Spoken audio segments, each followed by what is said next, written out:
باوەڕتە بی ڕۆژانە بەشی 50 نەفەر خواردنمان دروست دەکرد بە حکمیەوەی عەشایر بن و هەرچی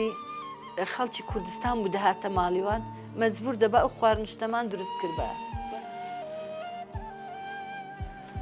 ساڵ هات و ڕۆی ژنی چوارەمی هینە واتە بەسەر تۆ ژنێکی هێنا؟ بەڵێ بەڵێ ژنی چوارەمی هینە هەمومانی کۆ کردەوە وەکو مجەمەعک بەس بەداخەوە خوشک و برایەکانیان خۆیان بە گەورە دادەزانن ئەمەشیان وەکو سوالکەر وەکو خزمەتکار حیسابە کرد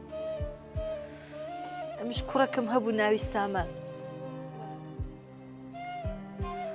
ژیانم بەرەو ناخۆشیە ڕۆی ڕۆژ بە ڕۆژ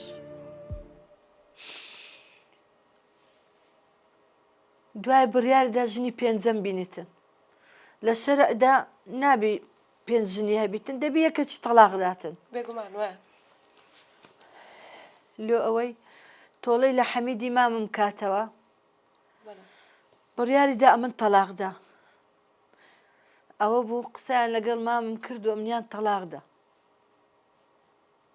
بەداخەوە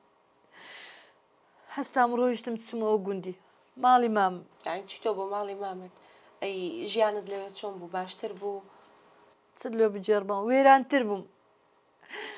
بە خۆتەزانی خەڵک چەند بێڕەحمە وایە یەک دەیگۆ یەک دێجێرا یەک دەیگۆ لەسەرەوەی تەلاقدا یەک دەیگۆ لە بەدەڵخینە هەریکە و قسەچیانە کرد بەڕاستی ژیانم زۆر ناخۆش بوو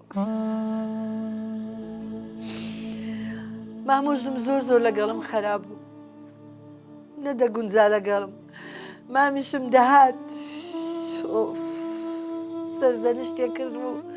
نەیدەهێشتم بێمە دەرگای حەوشەی ئەی نەرمی خان هیچ مناڵێکە دەبوو لەو هاوسەرەی پێشوت بەڵێ کوڕەکەم هەبوو ناوی سامان بوو دەیگۆت و بێوەژنی نابی بێ بەردەرگای ئەو کەلیمە زۆر ناخۆش بلۆ من زۆر ڕەزالەتم دی زۆر لە دواییدا پیاوەک داخوازی کردم هەرچەند حەزیشم نەدەکرد مێردی بکەم و چکە بەڕاستی مێردم لە پێشچاوی کرد بوو ئەوەندە ڕەزالەتم دی ئەوەندە ژیانم ناخۆش بوو بە ناچاری مێردم پێ کرد بەخۆم و بە سامانی کوڕم لەو ژیانەدا چوینە دەرێ